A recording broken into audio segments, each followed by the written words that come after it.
So in today's video, I'm going to be showing you the best way to start Manor Lords. So, what we want to do is go into a new game. Now, you have got just everything that you want in the kind of customization side of stuff. That's not really the focus of mine. This is totally down to you. Whatever you want, you can actually do. You can move the badges around, you can call whatever.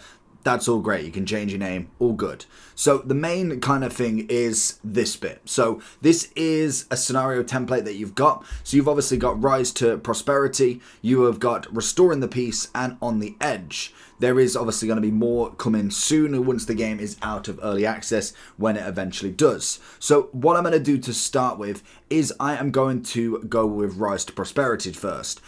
Let me know down below if you'd like to see the difference in these, because they're not necessarily totally different, but I mean, it's up to you. Would you like me to do one on each of these? But then also we have got end goals. So we've got growth, conquest, or none. Now, for me, I'm going to go with growth. That's kind of the way I personally like it. I want to see how far I can physically grow a village. That's just kind of my personal preference. And like I said, if you want me to do other scenarios, maybe you are looking for a Restoring the Peace, maybe you're wanting complete conflict, let me know what you would like for that, and kind of would you like me to do a separate video on how to start that way, basically. So we've got off-map adversity, don't really care. Everything else pretty much I'm quite happy with. Obviously, if you wanted to start in winter, then you can, but there's going to be no seasonal deposits. Obviously, I'm going to keep everything balanced, and we're going to go just completely fine with everything. So we are going to start with that one, so we can just go ahead and begin. Now, if you are brand new to the game, what I would suggest to start with is pausing your game. So well, it's on PC anyway, I was going to say. On console, it might be this button. But no, on PC, on the default buttons, I've not changed anything just so I can kind of go along with you. You may want to change it later on, change some short keys. What you want to do is press Z. This will pause your game. What you want to do from here then is just familiarize yourself, because obviously it's kind of, if you've played Sims or played any game like that where you are kind of controlling something in semi-real time, I suppose it's kind of your real time, but the game obviously is going faster, otherwise this game would take a while. You can obviously go through all the menus, so you can have a look at the roads. Obviously we can skip the future tutorials, but they are really handy, so I would definitely be reading all of them. Then you've got the construction side of stuff you can kind of go through. You've got your logging camp, you've got your wood cuttings, and everything that you'll need to have very early on in the game. So as you can see, you will get kind of these pop-ups as you go through each section. So you've got the likes of a granary, you've got yourself a storehouse, and then if we go into the residentials, this is going to be where your houses are built. So you need to be making 5 at the minimum, especially to start with, because that is what your base level of family is. Then obviously you've got yourself a marketplace, you've got a tavern, a wooden church. If then we go into the industries, you've got a bloomery, a smithery, a smithy, a smithery. You've then obviously got clay furnace, tannery, weaver's workshop, and then the dyer's workshop. We go into the trade. It's obviously going to be a trading post, and then you've got livestock trading post as well. You've got administration with a settler's camp, and then also a manor, which is obviously what we're trying to build up to. And then there is a couple of bit of cosmetic stuff as well. Now this is early access, so there is going to be so much more added to this as the game progresses as well. You can also go and see the underground stuff that's kind of going to be once you are into the game. So for instance, this is a barley fertilizer. This is going to basically give you an overlook. So if I do that again, in fact, if I go barley fertilizer, it will show you basically the best places that you're going to find barley. Basically, that is literally it. Same with the underground water. This is going to show you the best places to put a well. So you don't really want a well like over here in the dry bit. You want to kind of put it down in obviously the water bit. I mean, that's pretty self-explanatory. So that's the construction side of stuff. The army, with obviously the rise, you don't need to worry about that too much just yet. That's kind of more your advance, and I'm kind of just going on the basics at the moment to show you how to start the game the best way.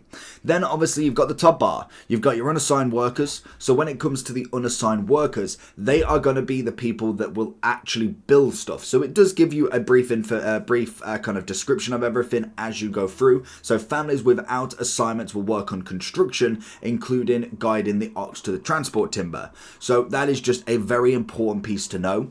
Assigned families, assigned workers, these families will focus on the job they were assigned. So basically, if you've got the login cabin, if you've got a tavern, a marketplace, a kind of tannery, anything like that, that will require somebody to work there. Now, the big thing with this is they don't always have to work there. It just means if there is nobody working there, you will have nobody working there. I mean, it sounds self-explanatory, but trust me, I played the game for a little bit and I was thinking, hold on a second, why am I getting no firewood? Yeah, you've got to put somebody on it. If you don't put anybody on it, it's not as if somebody just goes in and jumps on the job. You fully assign everything. So if, for instance, you rack up 2 years worth of food and firewood, you could kind of just leave it a little bit. It's not that big of a deal until then you get more families and it requires more kind of stock. Then that becomes more of a thing as such. But to start with, if you focus on one thing really heavily and kind of stock it up, you could then potentially go and work on something else. And that's a good way to start if you are only going with the 5 families to start with, because there isn't that isn't a lot of people to start with. Trust me, it becomes very difficult very quickly with managing that workload. As you see, you've got living spaces, so this is going to tell you how many houses you've got, and this is the breakdown of your population. So you've got level 1, 2, 3 on the families. This is in the same category of the residential, so you've got the plot, which is level 1 to start with. You've got objectives to do, or almost it's kind of like buildings that you've got to have, or supplies that you've got to have, like a food, a fuel, a clothes supply, before you can get to level 2. That will make level 2 families. So that's when you'd see you've got 1 level family, level 1, 2 level 3 families, and 5 level 2 families. That's just the standard. The approval. This controls overall population growth as well as morale of militia. This is kind of more army based, and if people want to leave, you want to keep that as high as possible. I wouldn't worry about that too much to start with, as long as it's not like hammering down. And that's where something like this is kind of your extra key. So it's basically telling you you need houses, otherwise you will lose the approval. You can't keep people outside, basically. Then you've obviously got the public order. That again is just going to be what boosts morale and what decreases morale. You've obviously got the regional wealth. You've got the livestock, so it tells you what you've actually got in your village or your town. Then you've obviously got the number of months before supplies run out. So this is what's on about food and fuel. This will give you a basic rundown of what you've got. So that's really good to have at the start anyway, because once you're really focused on it and you kind of really going for it, you will end up with so much, it's unbelievable. Like you won't even look at it. As long as that number's like over 10, 20, you're absolutely golden. You've got the surplus goods. You've then obviously got all of your supplies. So this is basically what tells you you've got, and then you can see down here what you actually need to put. So construction for the well costs 1 log. So you just need 1, and you just need to know you've got 1 timber there. Then you also have the lovely, it's like the development points. So this is something you get as you kind of go through the goals and the objectives. You will end up with points. And the big thing with this, and something I didn't know until I read a video. I mean, I could give it a go, but I watched a video, is that each map, so if you zoom really far out, you will get the whole map. So this is kind of all the areas that you have, or you can have. If you go in the kind of more battle side of stuff, other people will be basically controlling this. So if you are in the kind of rising side of stuff, you can just go over and then kind of do stuff with it once you've obviously done your section. So each plot has different developmental points. So for instance, with this one, say I go and you've got, for instance, at the top here, this is going to be the farming section. If I go and use all my points, because you don't have unlimited points with this, you will basically have a limited amount in this early game access, whether they decide to change it or not, but you will have a limited access of points, so you want to utilize them in the best way. Now, the way to kind of understand of what should be done is looking at these rich deposits. So as you can see, we've got a stone rich deposit. We've also got a wild animals rich deposit, whereas over here we've got an iron deposit. A bit further up, we've obviously got clay deposit, and then we've got berry deposit. So there is different places that have different things, or at least different rich deposits. Pretty much everywhere has a certain level. Like as you can see over here, you've got a buried deposit, but it's not rich. So maybe if you are kind of focusing on trying to build your whole village here or your whole map, then maybe kind of go in with a certain kind of developmental point. For instance, in this one, because we know next to us we've got an iron deposit, or if we've got a animal deposit, you want to focus more on the hunting side of stuff, or you could obviously go with the more kind of mining side of stuff. So if we go a bit to the left, you can see this is where all the points will give you for the hunting,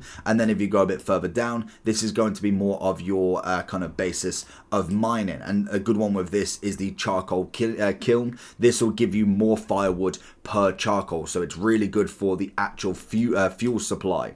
Then obviously you've got the trading side on the right over here.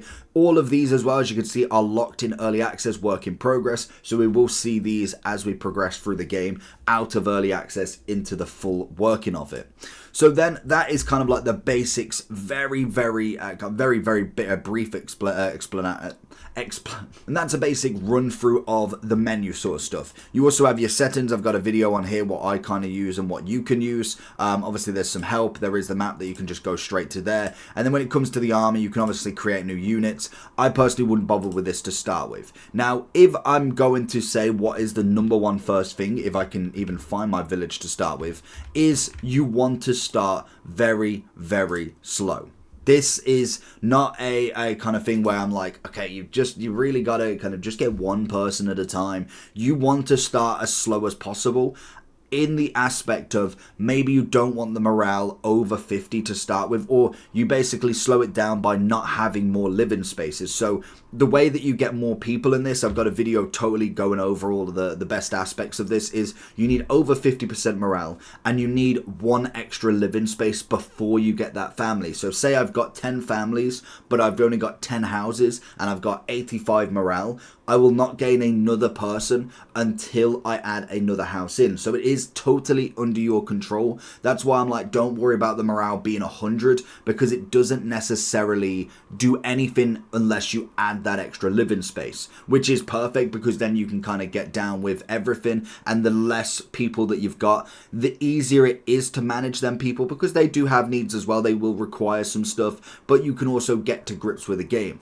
This as well is a very beginner's guide. It's not like complete advance into the work of 30, 50, 60 hours in. This is like the first hour of you playing, because it's really fun to get that village down to a T. And what you'll find is what I did on my very first walkthrough, and that is putting everything so close to each other.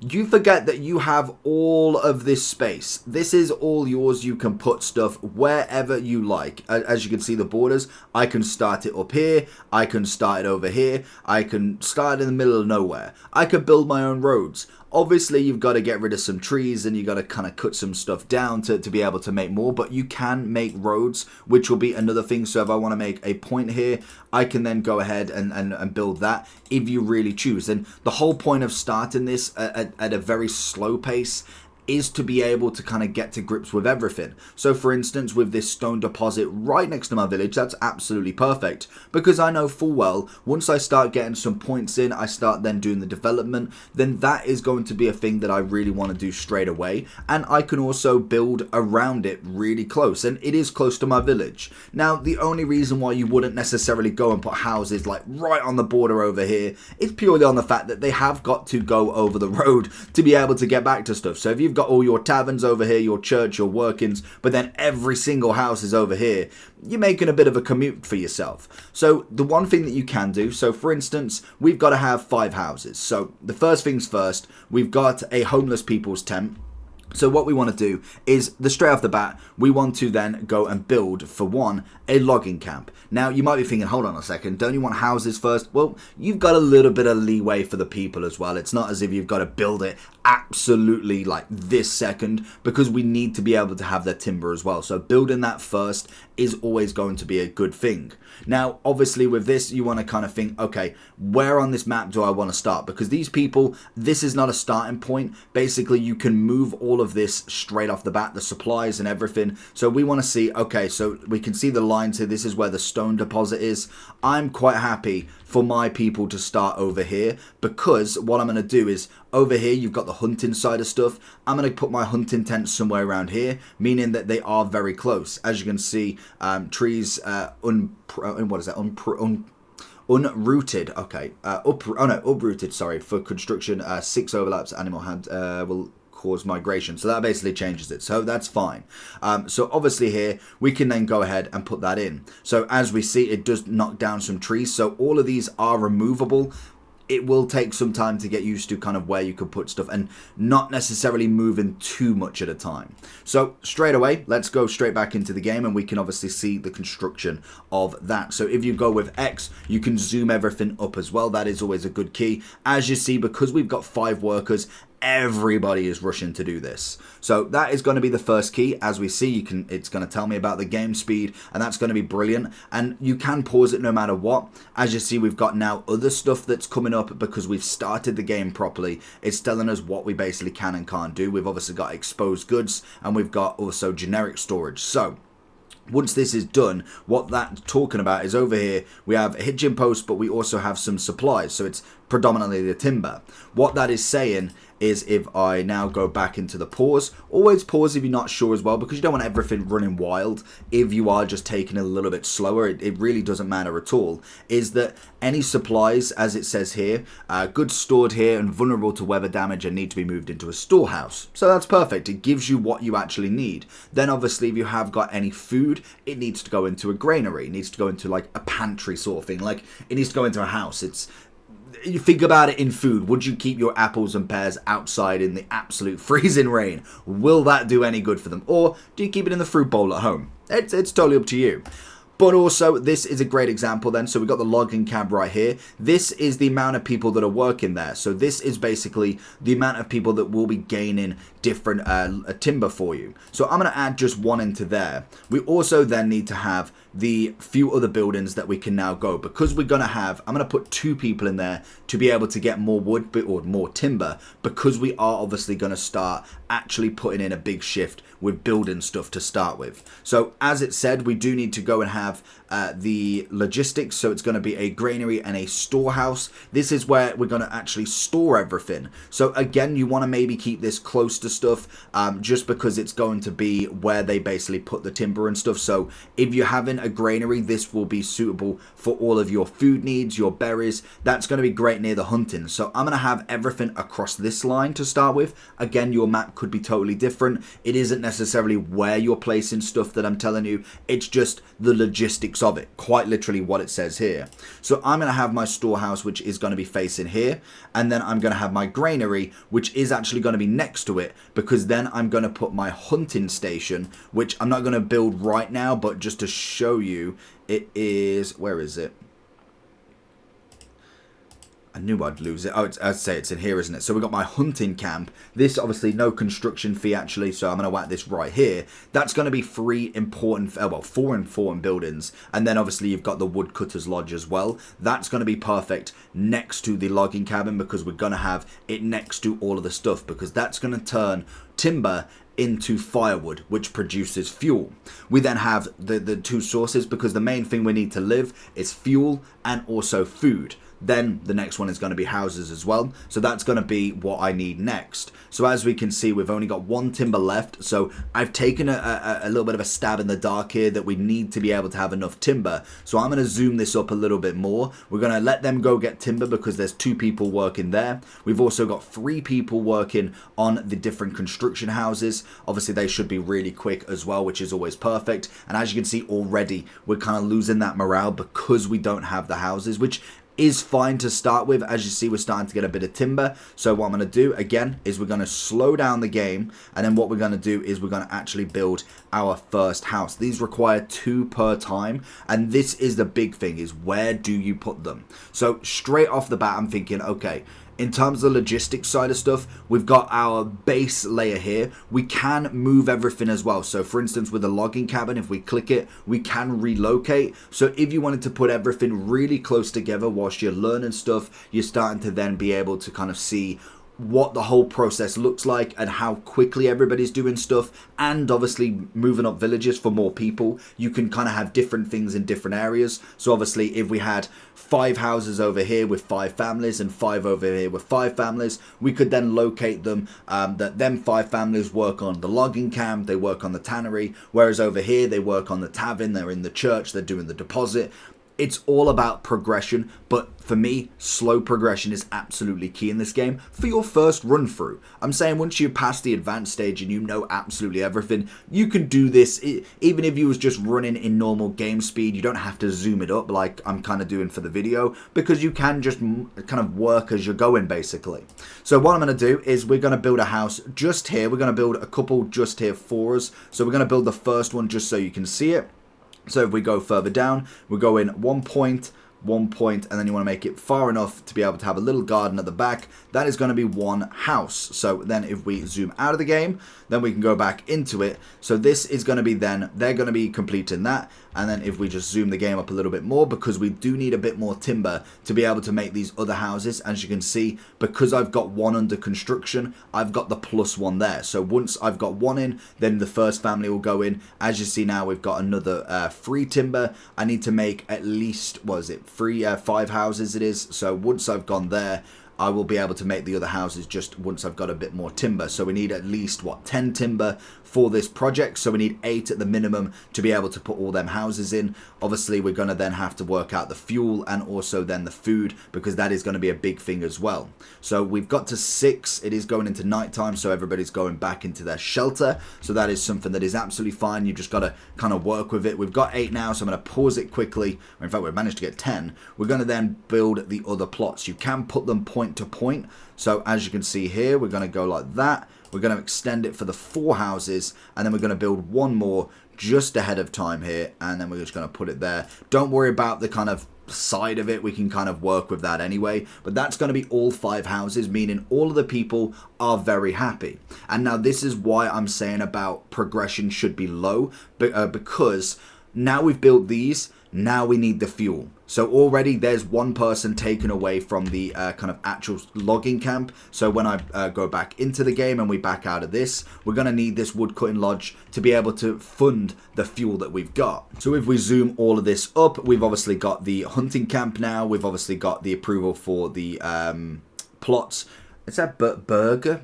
I don't even know how you pronounce that, but it's just a house. That's a simple thing of it. So now, if I go back to normal speed, we now have a woodcutter's lodge. So we're going to put somebody in there straight away. We're going to now take one person away from the logging camp because we need these houses built still. So that's going to be a main priority, especially now it's raining. We should have the supplies. So what we'll have to do is go someone in here and then somebody in here so we can get all of the supplies inside. To be honest, they're probably absolutely knackered because we've left them out all night. We've got loads of things here. We've got bread that is soaking.